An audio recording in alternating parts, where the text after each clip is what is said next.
Today, President Trump was nominated for the Nobel Peace Prize in recognition of his work in brokering an Israel-United Arab Emirates peace deal. It was a historic deal and the first such deal in over 2 decades. This is a hard-earned and well-deserved honor for this president. President Trump's foreign policy will always be one of peace through strength, and that is what the American people are seeing abroad. Career politicians merely talk about the kind of results this president has achieved on the world stage. End endless wars, we hear that often.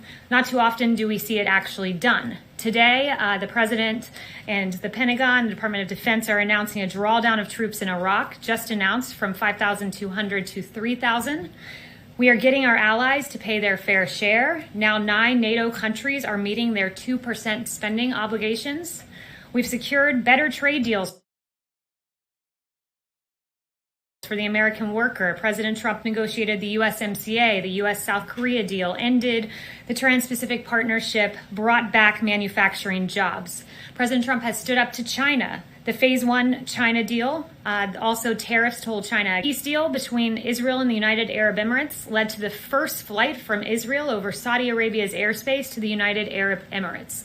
The signing ceremony for this historic deal will be September 15th at the White House.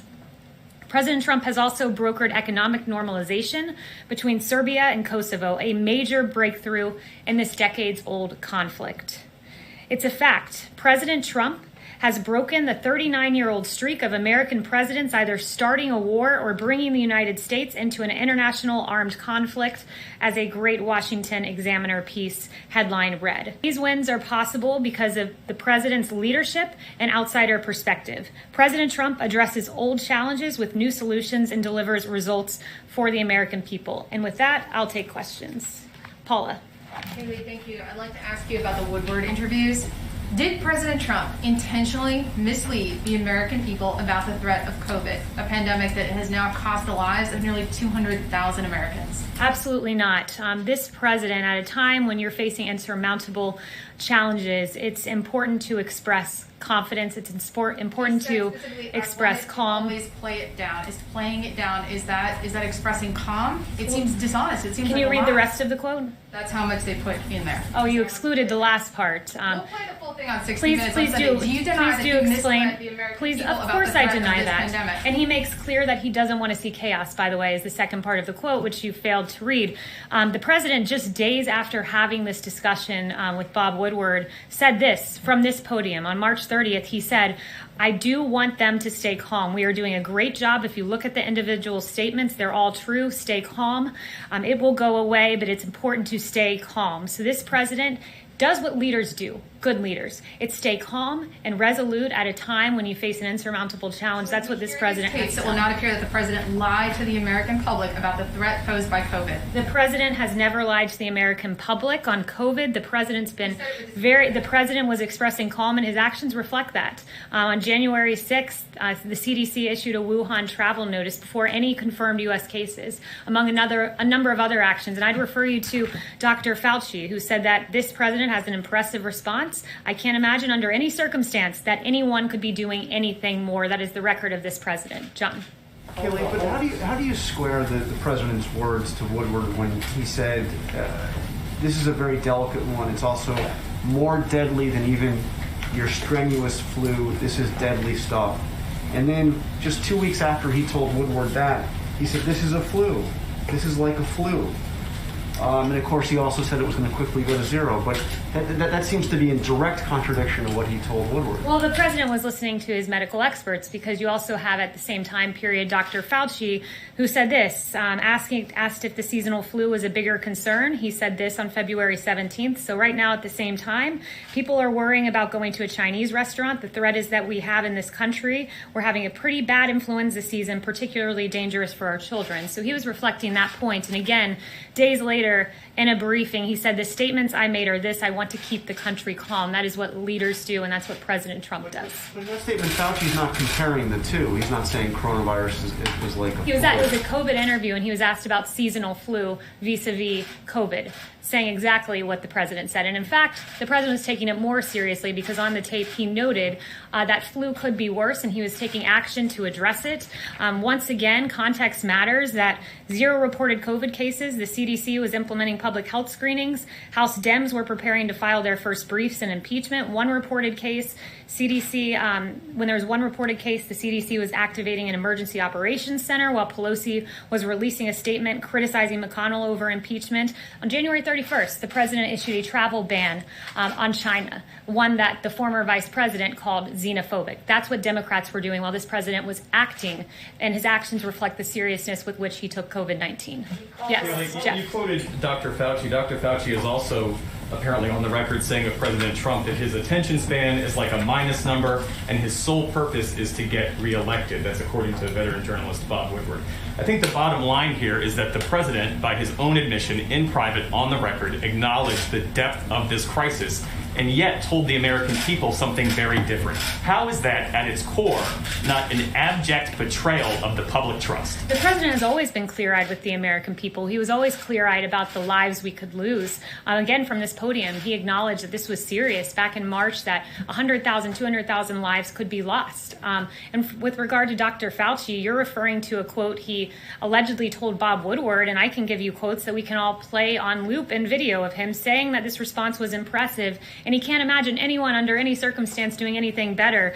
Dr. Fauci saying this: I can just tell you, the president, the first and only time I went and said, you need to do mitigation strongly, the response was yes, we will do it. The second time I went with Dr. Birx to the president and said 15 days to slow the spread are not enough, we need to go to 30 days. Obviously, there were a lot of people who had problems with that because of potential secondary effects. Nonetheless, the president went with the health recommendations. So there's a long litany of praise from Dr. Fauci, and you're referencing something he allegedly told Bob Woodward. It's on tape. It's on tape, Kayleigh. Well, I'm reading to you what Dr. Fauci has said very publicly.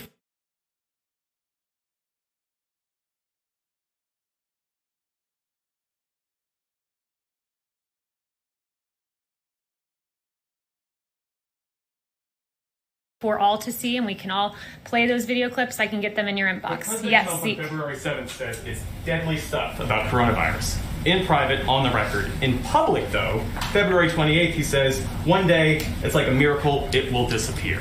Well, It's one thing to, as a public figure, not to try to incite panic. It's a very different thing, respectfully, to lie and mislead the American people about a crisis that has claimed nearly 200,000 American lives. No one is lying to the American people. One day COVID will go away. I think we can all hope for that day.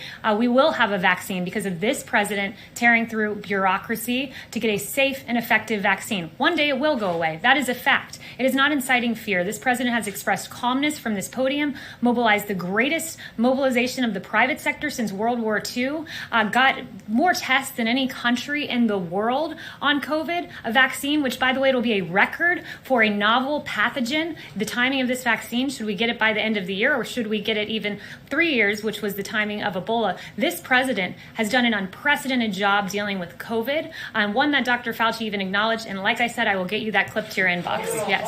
Kayleigh, you mentioned a few minutes ago that this was an insurmountable problem. I think that's quite a point of dispute. If you look around the world, the United States leads the world in confirmed cases, in deaths from COVID-19.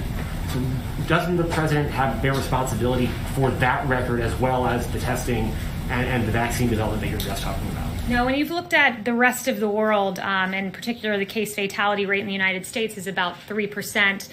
The world is 3.3%. The UK 11.9%, France 8.8%, Belgium 11.2%, and you can go through the various Western world countries that have dealt with COVID, and we've done a very good job. The case fatality rate notes that, and that's a testament to our therapeutics that the president has navigated. The U.S. is still towards the very The top. case fatality rate is the medal our response has done with therapeutics, and we are leading the world in having the lowest case fatality rate. It's a very important metric and one that's a testament once again to a president who ripped through barriers, getting us from remdesivir, convalescent plasma, and other very good working therapeutics. You mentioned the president is very focused on the response there.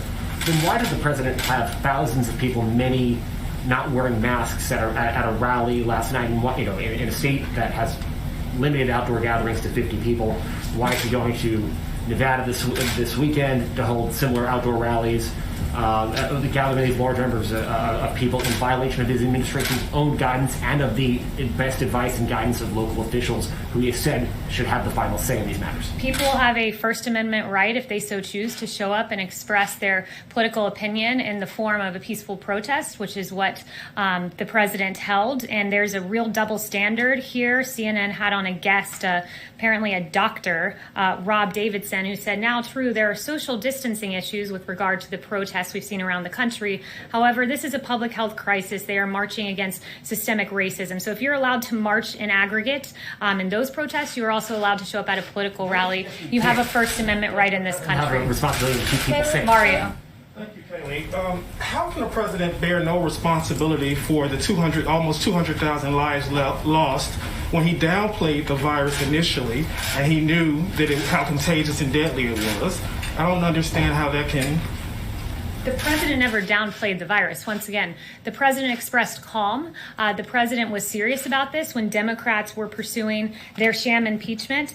He was expressing calm, and he was taking early action, and his actions are reflective of how seriously he took COVID. The tact that he took, the language that he used?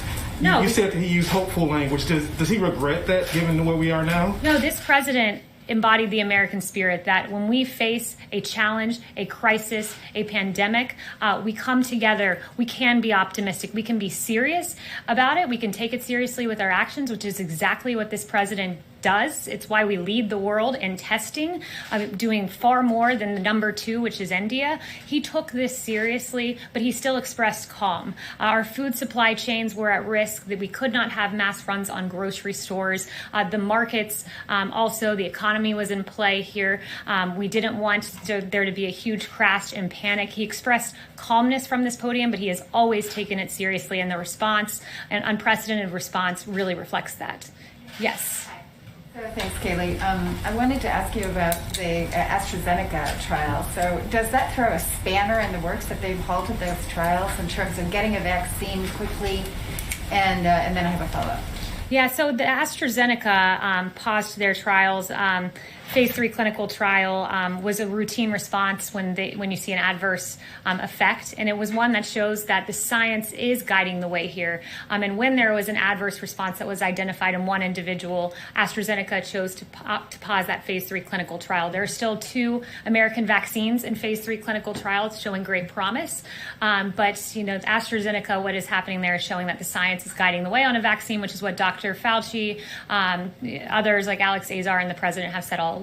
So you're still confident that you'll see a vaccine sort of before the end of the year? By the end of the year is the goal, yes. And has that slipped, though? Because there was some discussion about seeing something around the time of the election. So do you think it delays that? Our timing is not about the election. It is about saving lives, and by the end of the year has always been our goal. But, of course, a safe and effective vaccine, we will take it as quickly as we can get it. Can I ask you about China, too? So the Customs and Border Protection was supposed to be announcing, or said that they would announce, a ban on imports of many products from Xinjiang province in China as a result of the human rights abuses there against the Uyghurs. That announcement hasn't come formally. It was supposed to be announced here at the White House. Are you intending to make that announcement, or has there been some backlash against just the breadth of it? It does encompass quite a lot of different products, including tomato products that, Yeah, I have no upcoming announcements about how we'll publicly talk about that discussion, but if I get more information, I'll let you know. Yes. Can I ask about Nevada, please? Sure. It's my understanding that the 2 rallies this weekend in Nevada have been canceled because of Governor Sisolak's order preventing events of 50 people or more. Does the president have a reaction? And what is the White House policy about complying with the state's orders limiting the size of an event. I have not heard that about the rallies, but I'd refer you to the campaign for further information on that. But as I discussed with Zeke here, that we believe that if people want to show up and express their political views, that's their choice to do so. We hand out masks. We encourage individuals to wear those masks. A lot of people did. I was in North Carolina last night and saw it. We give out hand sanitizer, but at the end of the day, if you want to join a peaceful protest, you can do so. And there's no reason, just like the protests we've seen in the streets, you can't show up and express your political view at a rally. Yes. Haley, can you give us some understanding about why the president agreed to sit down with Bob Woodward for 18 interviews when his first book about the administration was so deeply critical? Because he's the most transparent president in history. Okay, sorry, one more follow-up. When do you expect that we'll get the short list of who the president is considering for the SCOTUS picks, and what's the criteria that he's using to assemble that list? Yeah, that's a good question. You'll get that list in short order. The president is very excited to share who he would nominate to the Supreme Court. And what will guide his choices are people who follow the Constitution. He wants Constitution-abiding judges. He wants textualists who believe the words of the statute actually are what they are, not subject to interpretation. He wants judges guided by the Constitution, judges in the ilk of the two that he's nominated, like Justice Kavanaugh and Gorsuch. Yes. Thanks, Haley. Did the president or anyone at the White House have conversations with the Department of Justice about their decision to intervene in the Eaton and Carroll lawsuit? And if so, what were the nature of those conversations? I'm not aware of any discussions that have been had. Thanks, Haley. The president has claimed he signed the Most Favored Nations executive order on prescription drugs. He mentioned this again last night. We haven't seen the text. Has he actually signed the EO? And if so, when will we see the text? And can you tell us what the status of negotiations are with Pharma? Yeah, so the EO, I believe he's referring to there is the previous one he's signed. A provision of that was Most Favored Nation, which means that for Medicare programs, you have two ways to get prescriptions, Part D or Part B. Part B are drugs you would receive at the doctor's office, and the executive order tells the secretary to peg prices for Part B to a Most Favored Nation price to make sure that American citizens are getting their medications at a price equally as cheap as other countries. So that was the initial EO I believe he was referring to, but any updates, I'll let you know in the upcoming days. Yes. Thank you, Haley. Just following up on the coronavirus issues, how is it not misleading for his advisors to tell him and compare this virus potential to the Spanish flu of 1918, but then for the president to say that this could disappear by April? The president, again, was expressing calm. The president was hopeful that COVID that we would be able to manage this and handle it in a way that we can make it go away as quickly as possible. And the president rose to the occasion and did just that. This was a lot more. By the way, it's worth mentioning. The misleading that the WHO and China did on this. When you had the WHO, they were repeating China's claim that the virus does not transmit. This was a novel virus no one had seen. And you have the World Health Organization saying this virus does not transmit readily. That is the information we were getting. You had the O'Brien said that this virus could be the biggest threat to his presidency. Matt Pottinger agreed with that assessment. And then President Trump would later say that no one could have predicted this when his own experts were predicting this. Look, you're referring to the intel community, and what the president knew was, and I've walked you through this before, on January 23rd, the intel community briefed President Trump for the first time about COVID, and the briefing said coronavirus from China is poised to spread globally, but the good news is that it is not deadly for most people. This is the information President Trump was getting, and the next time he was briefed on it was January 28th, when he was told that the spread was happening outside of China and the deaths remained all inside China. He was told then that China is not sharing key data. Indeed, China not, because as I noted to you on January 9th, the World Health Organization said it does not readily transmit between people. And on January 14th, the World Health Organization said no clear evidence of human-to-human transmission. Clearly, that was not true. Even on February 29th, as the virus was spreading, the WHO put political correctness first by opposing travel restrictions. Note that on January 31st, President Trump put into place those travel restrictions that Democrats called xenophobic. Shame on them. Yes. Haley, on the same day the president tweeted that the virus would become weaker when the weather started getting warmer, he told Bob Woodward it was going to be deadly stuff. So why does Bob Woodward get the president's unvarnished opinion when the American people don't? He was giving Bob Woodward the same opinion he gave from the podium. And he said, I am here, I want to express calm. That is what a leader does. He has always shared the facts, he has always been forthright, and he's always followed the advice of his medical experts, like Dr. Fauci, who called his response impressive. Yes. He never said this was deadly stuff. Yes. The American people. Yes, he did. He acknowledged that hundreds of thousands could die, and he took the right response, which was to temporarily shut down the country, saved millions of lives, and so too of his therapeutics, so too will the vaccine that's being developed. Yes. The protests in Belarus continue, as well as the crackdown on the opposition.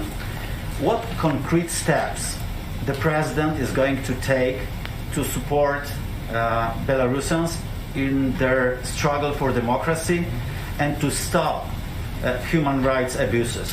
Yeah, it's another very good question. The U.S. is extremely concerned by continued human rights violations in the wake of Belarus's election. Reports of opposition figures being kidnapped, forcibly expelled, or otherwise threatened are just a few of the many methods that the Belarusian government is using in its attempts to deny freedom of speech. The U.S. is working with our international partners to hold all of those committing these abuses accountable, and we call on the Belarusian government to release all who are being unjustly detained. As for the election there was not a real election. It was neither free nor fair. It was fraudulent.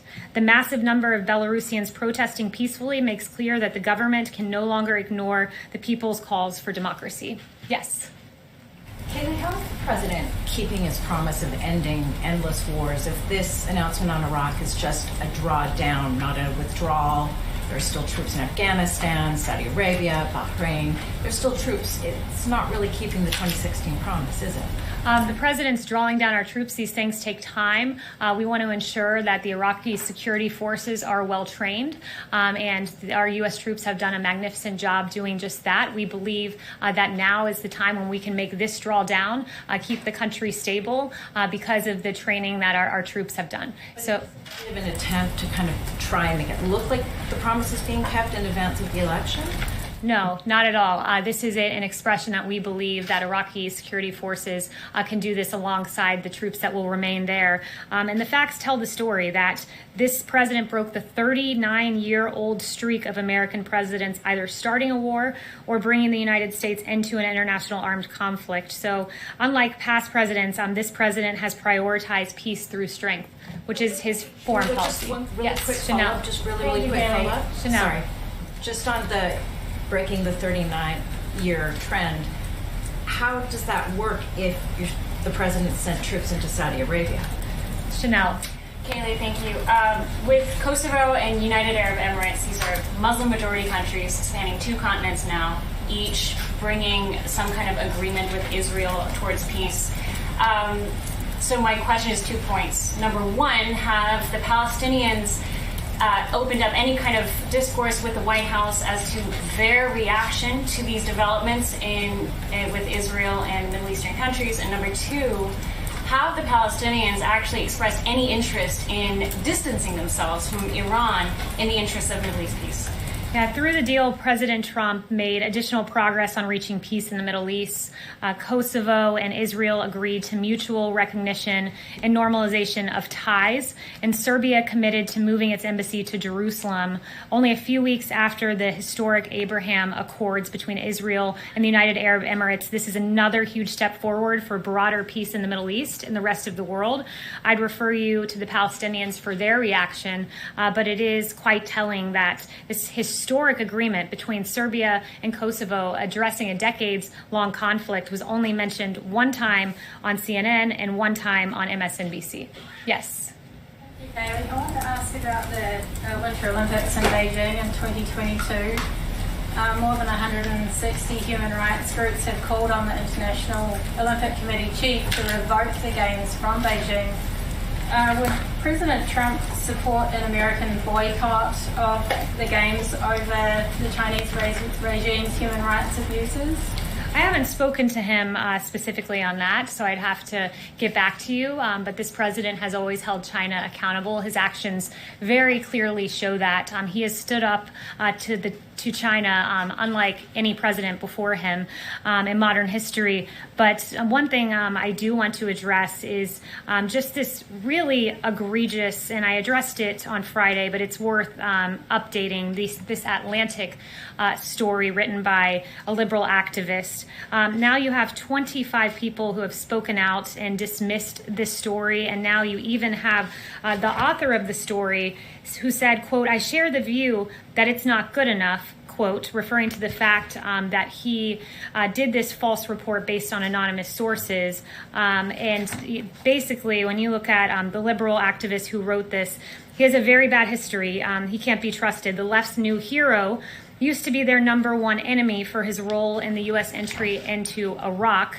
Indeed, in the early 2000s, this author was then at the New Yorker, and he extensively wrote on the possible links between Iraq and al-Qaeda, a suggested link that was key behind the decision of U.S. involvement in Iraq.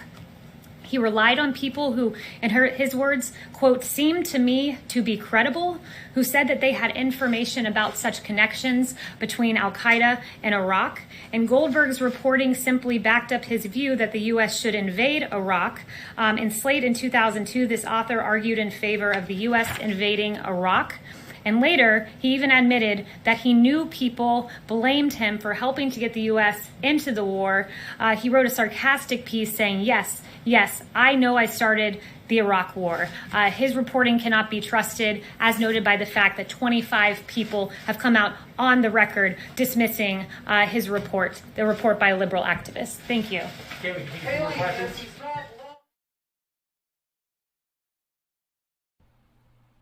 Boom. There you go. So, it's amazing. Obviously, these scumbag reporters get their talking points in the morning. What they do is they probably do a field study and they see what topic can hurt President Trump or try to hurt him the most. Today was calling President Trump a hypocrite, that he said that the COVID virus was no problem, but he told somebody else it's deadly. So every single one of their questions almost was identical. Just a gotcha question. How can you say this to one person and this to one person? Does he feel bad about lying? I mean, these ain't even questions. They're not even questions. They're like gotcha set up talking points that they all get handed out in the morning. I personally don't even know why they have these press conferences. Maybe just to show how disgusting they are and how professional Kayleigh is. I mean, she just like Sarah Sanders, man. They just get spanked down no matter how hard they try. I definitely don't think she should let them cut her off as much. I know President Trump, when he speaks, he's like, excuse me. So, I don't know, certain people for certain jobs, I would never be able to sit there with these hacks, with these absolute hacks. And just sit here and try to disrespect, Kayleigh and lie about the president. It's just ridiculous. They're not even questions. So anyway, there you go. Sorry about the software. It was turning red. It doesn't really do that good during the day. But I appreciate you joining in. Once again, my name is Jake. We'll probably see you tonight. Have a blessed day.